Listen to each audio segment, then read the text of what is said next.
Have you purchased a home and been blindsided by the cost of ownership? You bought your first home, but you not sure how to handle this investment. Well, you're in luck because in today's video, I will share 4 things every homeowner should be doing to save money and essentially protect their investment. So let's jump right in. Hello, my name is Nonya Ononobu. I'm a licensed real estate broker in Chicago. This channel is geared towards helping you navigate buying or selling real estate in the Chicagoland area. Whether you're already in the area and moving from one neighborhood to another, or from the city to the suburbs, vice versa, or you're relocating here to our area, you don't have to do it alone. Let's work together and make this happen. And if you have any questions about the process, feel free to leave a comment below or reach out to me. My information is in the description below. If you find anything on this channel helpful, please do like, subscribe, and share with someone who may also find the information helpful. It will also help me grow the channel as well. So thank you. The dream of home ownership is what a lot of people look forward to. You see a lot of people talk about how investing in real estate can help build your wealth and it's something you could pass on to the next generation and all of those things. And they're correct, right? They're not lying to you. However, what a lot of people don't talk about is the cost of ownership and how do you actually preserve this asset so that it's something of value that you're passing on to the next generation, right? And the things they don't talk about, if you're not aware of these costs, right? This dream could quickly become a nightmare. So let me start with the basics, right? You buy a home, and if you have a mortgage, you have what's called your principal, interest, taxes, and insurance. And that's essentially the mortgage that you're paying to the lender. And then it's split up into those 4 categories. If you got a fixed interest rate, your mortgage should not go up. So principal, interest should not go up. But the TI, the taxes and insurance, may increase over time. And so you may get an increase in your monthly payments, and you're like, what's going on? I thought they said if I bought a house, I won't have to deal with any increases over time. Right. You won't deal with increase on the house side of things, but you may deal with increases on the taxes and insurance. This kind of brings me to point number 1. Make sure that you're reviewing your insurance policy. Like your auto insurance, right? And hopefully you are also reviewing that, okay? So like your auto insurance, you can shop around for your homeowner insurance policy. Recently, there's been a spike in the rates from different companies, and people have just seen tremendous increases. I heard a lady talk about her daughter got a notice that her monthly payment was going to go up by $500. And she was just like, this is crazy. Da, da, da. I'm like, have they checked? Why is it increasing? If she has a fixed interest rate, the mortgage on the house should not be going up. So what else has changed? And then when you know what's changing, you can tackle it. So shop around for your homeowner's insurance. It only takes a few minutes and it could save you hundreds, if not thousands of dollars over a period of time. So call your current insurance broker, see if there's something they can do for you. If they can't, talk to somebody else and just compare. But here's one thing I will definitely tell you, okay? So please make sure you have appropriate insurance for your home. What you don't want is to reduce your coverage because you want to pay less. It's not worth it in the end. So as you're comparing rates or prices, also compare the coverage. So ask them to send you a sample of the coverage. What's your deductible? What is the coverage on, like, how are they valuing your property and what percentage is covered if there is damage to your home? So you want to make sure, sorry, if I'm not using all the correct insurance lingo, right? But you're going to look at both policies and make sure that they're equal in terms of coverage. And then if the price is different, then you can make that decision that way. So don't change your coverage to save money. Well, let me put it this way. Don't skimp out on your coverage to save money. Make sure you have the right amount of coverage so that your home is still protected, but you're still shopping around for the best rate. Number 2, let's go back to our PITI, right? So in this situation, we're covering the T, which is your taxes, your property taxes. This is another part of that PITI that could go up. When you pay the PITI to the lender, when the tax bill arrives, they pay it on your behalf. So maybe you get the tax bill and you don't even open it up because you're like, well, someone else is paying this, right? I already paid the taxes, so someone else is handling it. Yeah, that's great. But open that tax bill. Make sure that you're getting the homeowner exemptions that you qualify for. So there is the homeowner exemption that gives you a discount for living in the property. There is also a senior one, there's one for disability, injured veterans. There are different other, and depending on where you live, it could be different. So make sure that you know what exemptions are out there in your area, in your county, and make sure that you have applied for and are receiving all the exemptions that you're eligible for. I did make a video previously in my area. So I'm in Cook County, Illinois. And so I do have a video where I break down how to do it and I actually show you how to go through the process. It does not take a lot of time. So I will link the video here at the end. So please do watch that video and share with someone who may need that information as well. Right. So the first thing about your taxes is make sure you're looking at the bill and you're checking to make sure you're getting the exemption if you live in the home. The other thing you want to check is that your tax doesn't increase more than it needs to. So your taxes are based off of the assessed value. So what are they valuing your property at? If they're overvaluing your property, then you're probably paying more taxes. So you want to look at the bill and see if you have the opportunity to appeal the taxes and hopefully lower the taxes. Every municipality, every city or county is different, so you may need to seek assistance from your county or municipality. And some attorneys actually will help you with this process, but of course you have to pay them, but you can do it by yourself for free. So look it up in your area and just compare your taxes with your neighbors. It's public information, so you can find that on your county's website and make sure that the taxes are, similar, or if you feel your value is less, maybe you have a smaller house, but in a nice neighborhood. And so they're overvaluing your home. Now you want to take it back to them and say, hey, my home is not worth this. This is what my home is worth. And provide them with evidence. All right. And then hopefully they will approve your appeal. Don't just accept the increases if you feel like it's not correct.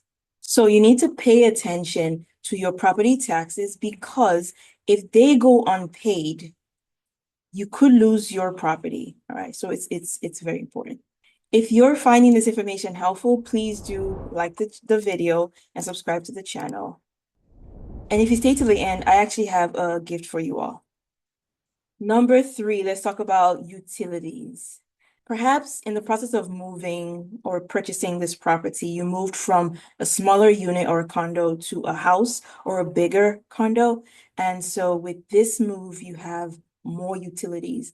Perhaps you weren't paying for heat before, and now you have heat, you have electric, and whatever else, trash removal, all of those things. Now, there are certain things that you can control. For example, you can control your electric by purchasing LED lights, light bulbs, and switching them out with the older ones to conserve more energy. You may be replacing your appliances. Consider a more energy efficient appliance so that it reduces your energy bill.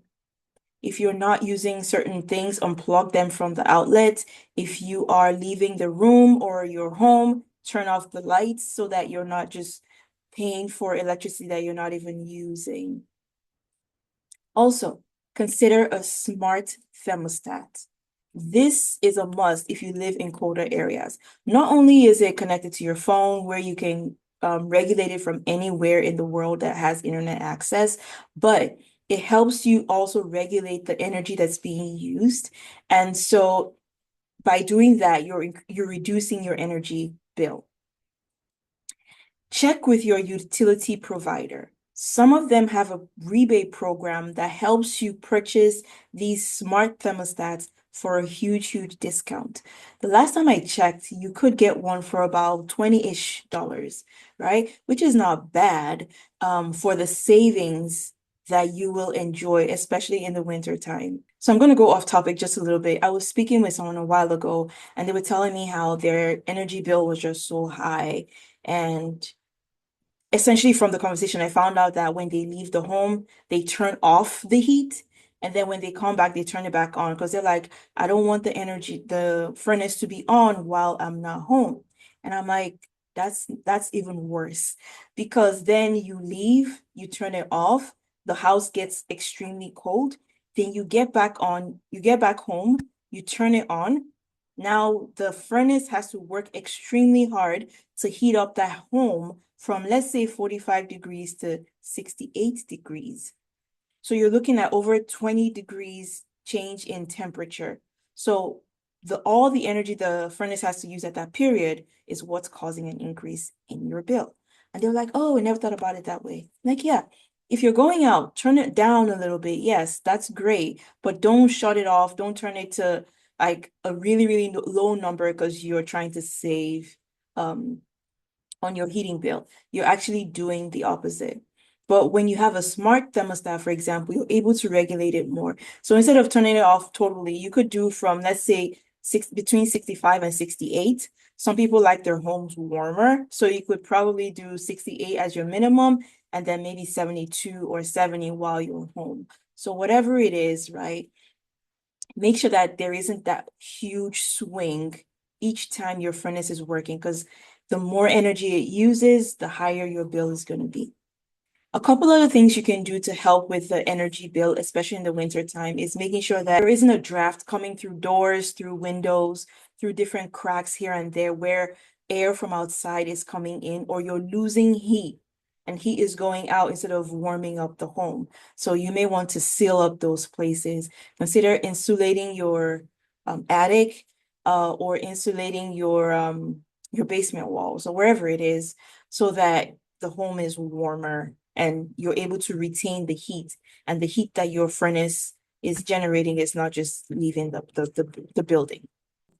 There's so many other utility hacks out there, but just checking and making sure that you're doing what you can on the electric side, on the heating side, just to keep your bill manageable. So far, we've talked about reviewing your insurance policy, reviewing your property taxes, and appealing it if necessary, making sure you have the homeowner exemptions that you are eligible for to reduce your taxes. We also talked about considering your utility bills and how you can reduce them. So the fourth one would be regular home maintenance. As a renter, if anything went wrong with the property, you would call the owner or you would call the property management company, and they will come handle the issues. But as a homeowner, the responsibilities are yours. One way to avoid a huge repair bill in the future, and also to help retain your property's value, is by conducting regular maintenance on your appliances and of your home in general.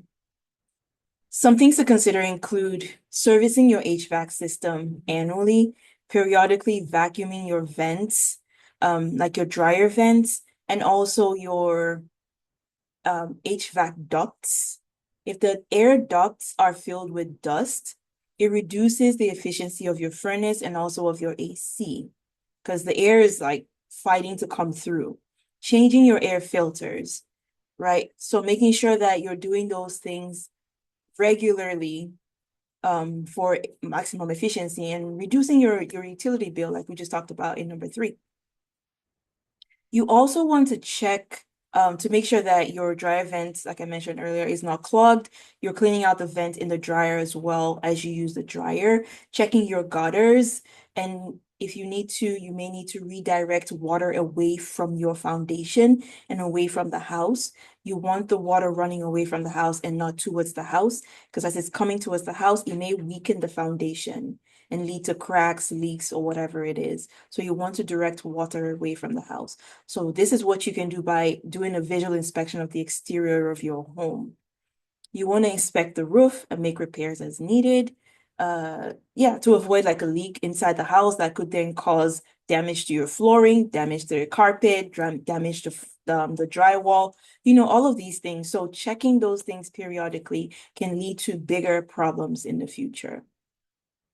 You're also checking for leaks in your bathrooms, toilets, kitchen, wherever there's water running, just to make sure that there aren't any leaks there. And in doing a visual inspection of your exterior, the exterior of your house, you're also looking for cracks. If you have brick, for example, or concrete, you want to look for cracks in them. If perhaps you need tuck pointing, or you need someone to come and you need to replace the siding on the home, whatever it is, if there are any openings or cracks that could either let water in or let rodents and other creatures into the home, you want to pay attention to that and take care of them before they become a bigger issue. Earlier, I mentioned that I have a gift for you. So if you look in the description, I do have a link there to a homeowner's task checklist. And these are tasks that you can perform monthly, quarterly, biannually, and annually. There's no need to put your email address or any other information. Just click the link and you get access to the checklist. So do look in the description for that. So we talked about, again, reviewing your insurance policy, reviewing your taxes, monitoring your utility bills, and then performing regular home maintenance. Right? I know that navigating home ownership can seem like walking through a maze. And so I hope this video has been helpful to you. Let me know what you could add to the list so that people who watch this video can be helped too if they are in that space where they just feel like they don't know what to do with the property that they purchased. And if you know anyone who owns a home and perhaps you're tired or they are tired of the maintenance on the property and they want to move from a bigger place with the maintenance to a facility or a condo where they are not responsible for the maintenance, I would love to assist them. My information is in the description below. If you're interested in moving to Chicago or its surrounding areas or moving from one neighborhood to another, we would also love to assist you. Our information is in the description below. Thank you so much for watching. Don't forget to grab the checklist in the description below, and I will see you in the next video.